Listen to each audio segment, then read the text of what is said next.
एक लड़का होता है, वो अपनी गली से गुजर रहा होता है। उसके आगे एक लड़की चल रही होती है। जैसे ही वो लड़का उस लड़की को क्रॉस करने वाला होता है, अचानक हवा आती है और उस लड़की का दुपट्टा उड़कर उस लड़के के मुंह पर जाकर गिर जाता है। जिसके बाद वो लड़का उस दुपट्टे को अपने मुंह से हटाता है और उस लड़की के पास जाकर जब उसे देने की कोशिश करता है तो वो लड़की उसके सामने मुस्कुराती है। मुस्कुराने के बाद वो दुपट्टा लेकर उसे थैंक यू कहकर चली जाती हैं। अब वो लड़का घर पे तो आ जाता है, लेकिन उसके दिलो दिमाग के अंदर एक ही बात चल रही होती है कि किसी न किसी तरीके से उस लड़की से मिलना है, उसे बातचीत करना है, उसके नंबर लेना है और मुझे उसके साथ दोस्ती भी करनी है। आखिरकार वो लड़का उस लड़की का पीछा करने लग जाता है, लेकिन एक दिन वो लड़की जब उसे बातचीत करने लग जाती है, आखिरकार उस लड़की का नंबर वो लड़का ले लेता है और दोनों के बीच में बातचीत होने लग जाती है। और ये कहानी जो इसी सिलसिला जो है इसी तरीके से चल रहा होता है।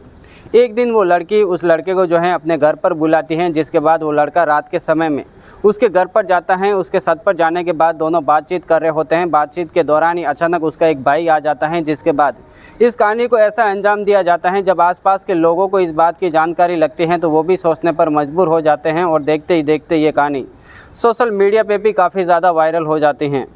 नमस्कार दोस्तों, मैं रमजान सैया और आज की सच्ची घटना जो मैं आपको सुनाने जा रहा हूँ, दरअसल उत्तर प्रदेश का एक ज़िला लगता है ईटा और यहीं पर एक थाना लगता है जैतरा और यहीं पर एक छोटा सा काम होता है गड़िया सुहागपुर। यहीं के रहने वाले दीपक, जिनकी उम्र 22 साल के आसपास की होती हैं, इनके पिता राधे श्याम जो खेती किसानी का काम करके अपने घर परिवार को चला रहे होते हैं। दीपक की मां का नाम कृष्णा देवी होता है। उनका भाई सबसे बड़ा आदित्य, जिनकी उम्र 25 साल के आसपास की होती है। उनका एक और भी भाई होता है उदयपाल, जिनकी उम्र 18 साल के आसपास की। सबसे छोटा भाई संदेश, जिसकी उम्र 16 साल के आसपास की होती हैं। उनकी 2 बहनें होती हैं, जिनका नाम सुमन, जिनकी उम्र 21 साल और एक उनकी सबसे छोटी बहन होती है जिसका नाम संगीता होता है, जिसकी उम्र 19 साल के आसपास की होती हैं। अब उस घर परिवार के अंदर खेती किसानी से घर परिवार चल रहा होता है, लेकिन 150 मीटर की दूरी पर एक शिवानी नाम की लड़की होती हैं, जिनकी उम्र 19 साल के आसपास की होते हैं। उनके पिता अशोक कुमार एक प्राइवेट डॉक्टर होते हैं। अपनी प्राइवेट डॉक्टरी के जरिए वो एक हॉस्पिटल के अंदर काम कर रहे होते हैं। बस उसी से उनका घर परिवार का गुजारा चल रहा होता है। लेकिन 2022 में अपनी एक गली के अंदर दीपक गुजर रहा होता है। वो उस गली से जा रहा होता है तो उसके आगे एक लड़की चल रही होती है। जैसे ही दीपक उस लड़की को क्रॉस करने की कोशिश करता है, जो कि शिवानी नाम की लड़की होती है, तो अचानक हवा आती है और शिवानी के पास से वो दुपट्टा उड़कर जो है दीपक के मुँह पर आकर गिर जाता है। अब दीपक उस दुपट्टे को हटाने के बाद शिवानी के पास जाता है, उसे लौटाने की कोशिश करता है तो शिवानी वहाँ पर मुस्कुराती हैं और मुस्कुराने के बाद वो दुपट्टा लेती हैं और उसे थैंक यू कहकर वहाँ पर चली जाती हैं। अब दीपक अपने घर पर आ जाता है, लेकिन दीपक के दिलो दिमाग के अंदर एक ही बात चल रही होती है। बार बार वो यही सोच रहा होता है कि आखिरकार मुझे उस लड़की के साथ मिलना है, मुझे उससे बातचीत करनी है, मुझे उसके नंबर भी लेने हैं और मैं उससे प्यार करता हूँ। इसी तरीके से एक ही बात उसके दिलो दिमाग के अंदर घूमने लगती हैं। तो शिवानी जब भी अपने घर से बाहर निकलती हैं तो दीपक उसका ध्यान रखता है, जिसके बाद वो दीपक जो है उसका पीछा करने लग जाता है। लेकिन धीरे धीरे वक्त बीत रहा होता है। शिवानी आए दिन उसको इग्नोर करती हैं, लेकिन एक दिन शिवानी परेशान होकर दीपक को बुलाती हैं। उसे पूछती हैं कि तुम्हारे पास कोई काम धंधा नहीं है, आखिर तुम मेरे पीछे पीछे क्यों घूम रहे हो। अब दीपक कहता है कि मेरे दिमाग के अंदर एक ही बात चल रही है, नहीं तो मैं खाना खा पा रहा हूँ, नहीं मैं सो पा रहा हूँ, नहीं मैं कुछ कर पा रहा हूँ।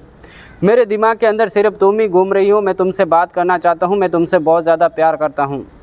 अब शिवानी जैसे ये बात सुनती हैं तो शिवानी कहती हैं कि तुम अपना घर परिवार चलाओ, कुछ काम धंधे करो, इस तरीके से मेरे पीछे घूमने से कुछ नहीं होगा। आखिरकार शिवानी वहाँ से चली जाती हैं। दीपक भी अपने घर पर आ जाता है, लेकिन शिवानी के दिलो दिमाग के अंदर वही बात बार बार घूमने लग जाती हैं दीपक की। और जैसे ही शिवानी सोचती हैं कि दीपक तो काफ़ी ज़्यादा अच्छा लड़का है, वो दिखने में भी काफ़ी ज़्यादा सुंदर है, तो आखिरकार शिवानी एक दिन दीपक से मिलती हैं। दीपक भी शिवानी से मिलता है, दोनों के बीच में बातचीत होती है और आखिरकार एक दूसरे के जो है फ़ोन नंबर एक्सचेंज कर लेते हैं। अब धीरे धीरे दोनों के बीच में बातें बनने लग जाती हैं, तो ये बातों का सिलसिला काफ़ी ज़्यादा होने लग जाता है। अलग अलग जगहों पर मिलने लग जाते हैं और दोनों का प्रेम प्रसंग जो है काफ़ी हद तक बढ़ जाता है।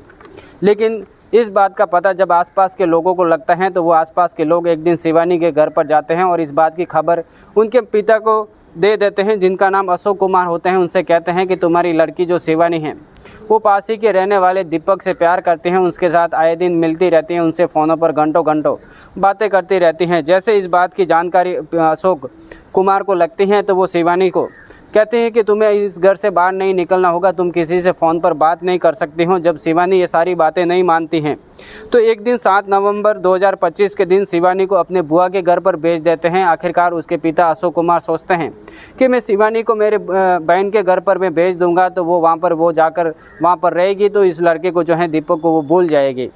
लेकिन ऐसा बिल्कुल भी नहीं होता है। आखिर जिला कन्नौज के सकरावा गांव में भेजने के बावजूद भी अपने बुआ के घर पर बुआ का कभी फ़ोन लेती हैं, कभी आसपास के लोगों का फ़ोन होता है, तो अचानक शिवानी कुछ काम के मामले में उनका फ़ोन ले लेती हैं। लेकिन दीपक से आए दिन बातचीत चालू रहता है, उनसे बातचीत करती रहती हैं। दीपक भी शिवानी से काफ़ी ज़्यादा बातचीत कर रहा होता है। लेकिन आखिर दीपक एक दिन शिवानी से कहता है कि हम दोनों क्यों नहीं शादी कर लेते हैं, हम कहीं ना कहीं भाग जाते हैं। आखिरकार हमारे घर परिवार वाले हमारी शादी कभी नहीं करवा सकते हैं, क्योंकि इतना नज़दीक होने के बावजूद भी हम घर परिवार वाले कभी भी इस बात को मानने के लिए तैयार नहीं होंगे। वो हमेशा इनकार करते ही रहेंगे कि हमारी शादी बिल्कुल भी नहीं हो सकते हैं। तो हम एक काम करते हैं, तुम किसी न किसी तरीके से अपने बुआ से घर से निकल जाओ, मैं तुम्हें मिलने आऊँगा, वहाँ से हम कहीं चले जाएंगे, जिसके बाद हम दोनों मिलकर शादी कर लेंगे और एक पति पत्नी की तरह साथ में रहेंगे।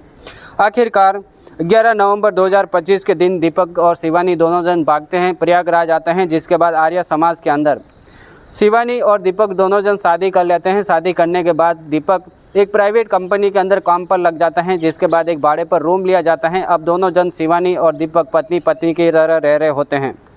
धीरे धीरे वक्त बीतता है। 11 जनवरी के दिन दोनों के बीच में बातचीत होती है और बातचीत होने के बाद घर परिवार वाले अब एक दूसरे के परिवार वालों को देखते हैं कि आखिरकार ये लड़के लोग कहाँ चले गए हैं। इधर से शिवानी के घर वाले भी सोचते हैं कि आखिर मेरी लड़की कहाँ चली गई हैं। दोनों एक दूसरे को इस बात की जानकारी लगती हैं कि दीपक भी घर पर नहीं है और यहाँ पर शिवानी भी घर पर नहीं है, तो इनसे साफ पता चल जाता है कि आखिरकार ये दोनों जन भाग चुके हैं। अब इनको जब फ़ोन मिलाया जाता है तो इनके साथ जो है कांटेक्ट भी नहीं होता है। इधर शिवानी के पास कोई फ़ोन नहीं होता है, तो उस घर परिवार वाले उसे काफ़ी ज़्यादा ढूंढने की कोशिश करते हैं। लेकिन आखिर एक दिन शिवानी के घर वाले जो हैं जिला कन्नौज के सकरावा गांव में जाते हैं, जिसके बाद उसे ढूंढने की कोशिश करते हैं। फिर कन्नौज में जाकर उसके खिलाफ जो है गुमशुदा की रिपोर्ट दर्ज करवा लेते हैं। आखिरकार पुलिस उन्हें ढूंढती है। ढूंढने के बाद उसके परिवार वालों को दोनों ही परिवार वालों को खबर दे दी जाती हैं, तो दोनों परिवार वाले वहाँ पर आते हैं। जिसके बाद लड़की के जो परिवार वाले होते हैं वो लड़के के परिवार वाले से कहते हैं कि हम तुम्हारे ऊपर कोई भी रिपोर्ट दर्ज नहीं करवाएंगे, हमें सिर्फ लड़की को लेकर हमारे घर पर जाना होगा, तुम लड़का लड़की दोनों को यहाँ पर बुलाओ। इसके बाद उसके लड़के के परिवार वाले यानी दीपक के परिवार वाले ये कह रहे होते हैं कि चलो ठीक है, हम इस बात को मानने के लिए तैयार हैं, हमारे बीच में एक समझौता होगा, लड़की लड़का दोनों जन आएंगे, हम अपने लड़के को लेकर घर पे जाएंगे, तुम हमारे खिलाफ़ कोई भी FIR दर्ज नहीं करवाओगे। जब ये सारी जानकारी लगती है, पुलिस भी शामिल होती हैं। दोनों जन को अपने अपने लड़कों को सौंप दे जाते हैं। जिसके बाद लड़की वाले लड़की को लेकर शिवानी को लेकर घर पर चले जाते हैं। जिसके बाद दीपक के परिवार वाले भी दीपक को लेकर घर पर आ जाते हैं। अब लड़की वाले शिवानी से ये कहकर लेकर आते हैं कि जो भी हुआ है तुम्हारा सम्मान करेंगे, तुमने जो भी कदम उठाए हैं हम तुम्हारा सम्मान करेंगे, तुम घर पर चलो, जिसके बाद तुम्हारी शादी जो है धूमधाम से करवा दी जाएगी, आखिर तुम्हारी बात हमें माननी होगी। ये बात जब सारी सुनती हैं तो शिवानी आखिरकार उनके परिवार वालों के साथ अपने पिता अशोक कुमार के साथ वो घर पर लौट जाती हैं। और इसी तरीके से वक्त बीत रहा होता है। वक्त बीतने के साथ एक दिन शिवानी दीपक को फ़ोन लगाती हैं। फ़ोन लगाकर कहती हैं कि तुम मेरे घर पर मिलने के लिए आओ, और जब तुम मेरे से मिलने आएंगे तो मैं तुमसे बात करूँगी, मेरे घर परिवार वालों से भी बात करूँगी हमारी शादी के लिए। दीपक कहता है कि ठीक है, मैं तुमसे मिलने के लिए आ रहा हूँ। दीपक आखिरकार अपने घर पर आता है, बैग रखता है। बैग रखने के बाद रात के 8-9 बजे के आसपास का टाइम होता है, वो शिवानी के घर पर जाता है। जिसके बाद शिवानी के घर पर शाम के वक्त कोई नहीं होता है। जैसे ही वो घर पर जाता है तो शिवानी उसे लेकर जो है छत पर चली जाती हैं। जिसके बाद शिवानी दीपक के जो हैं घुटने पर पैर रखकर सोकर उससे बात कर रही होती हैं, तो अचानक उसका एक भाई आ जाता है जिसका नाम विकास होता है। वो उनकी बातें सुनने लग जाता है। जिसके बाद वो नीचे उतरता है। नीचे उतरने के बाद अपने पिता अशोक को बुला लेता है। जिसके बाद वो दोनों हंसिया कुल्हाड़ी जैसे शस्त्र लेकर अपनी छत के ऊपर आ जाते हैं। जिसके बाद अशोक को एक तरफ कर लेते हैं और शिवानी को भी दूसरी तरफ कर लेते हैं। अब उसे मारने की कोशिश करते हैं, तो शिवानी आखिरकार अपने पिता के पैरों में आकर गिड़गिड़ाने लगती हैं। वो कहती हैं कि मैं दीपक से काफ़ी ज़्यादा प्यार करती हूँ, मैं उसके साथ रहना चाहती हूँ, मैं उसके साथ ज़िंदगी बिताना चाहती हूँ, तुम हमें जो है मार नहीं सकते हैं, तुम्हें हम लोगों को जुदा नहीं कर सकते हैं। आखिरकार विकास काफ़ी ज़्यादा गुस्से में आ जाता है शिवानी का भाई, और हंसिया उठाकर पहले तो शिवानी के गर्दन पर वार करते हैं। जिसके बाद शिवानी वहीं पर गिर जाती हैं, और फिर दूसरा वार जो है दीपक के गर्दन पर कर दिया जाता है, जिसके बाद दीपक का गला कट जाता है यहाँ से, और फिर उसकी सांसें तो चल रही होती हैं, लेकिन इस छत से लेकर उस छत के ऊपर उसको जो है फेंक दिया जाता है। जब आसपास के लोग इस नज़ारे को देख रहे होते हैं तो पहले तो कोई भी नज़दीक में नहीं आता है, लेकिन जैसे ही इस घटना के बारे में आसपास के सभी लोगों को पता चलती हैं तो वो लोग पुलिस को कॉल कर दी जाती हैं। 112 नंबर पर कॉल करके ईटा के श्याम नारायण सिंह जो कि HSP होते हैं और SAS जो वहाँ पर मौका वारदात पर पहुँच जाते हैं, जिसके बाद आरोपी को गिरफ्तार करने की कोशिश करते हैं तो आरोपी वहाँ पर फरार हो जाते हैं। लेकिन आखिरकार किसी तरीके से आरोपी को भी गिरफ्तार कर लिया जाता है CSC अस्पताल के लिए। जब दीपक को वहाँ से रेफ़र कर दिया जाता है तो दीपक की जो है बीच रास्ते के अंदर ही उसकी मृत्यु हो जाती है। और आखिरकार पुलिस भी जो है उनके परिवार वालों को, सभी को, विकास को और उनके पिता अशोक कुमार को आखिरकार गिरफ्तार करती हैं। गिरफ्तार करने के बाद उसे थाने में लेकर आ जाती हैं और पुलिस का कहना है कि इनके खिलाफ़ गंभीर धाराओं के अंदर मुकदमा दर्ज किया जाएगा। इन्हें हमेशा के लिए जेल की सलाखों के पीछे भेज दिया जाएगा। दोस्तों, अगर आपको कहानी अच्छी लगी हो तो वीडियो को लाइक करना, चैनल को सब्सक्राइब करना बिल्कुल भी मत भूलना। जितना हो सके इस वीडियो को आप शेयर करना। इसी तरीके की क्राइम की कहानियाँ सुनना चाहते हैं, देखना चाहते हैं तो हमेशा हमारी सुबह 11:30 बजे के आसपास हमारी एक वीडियो आती है। तो मिलते हैं आपसे अगली वीडियो के अंदर, तब तक के लिए दीजिए हमें इजाज़त। जय हिंद दोस्तों।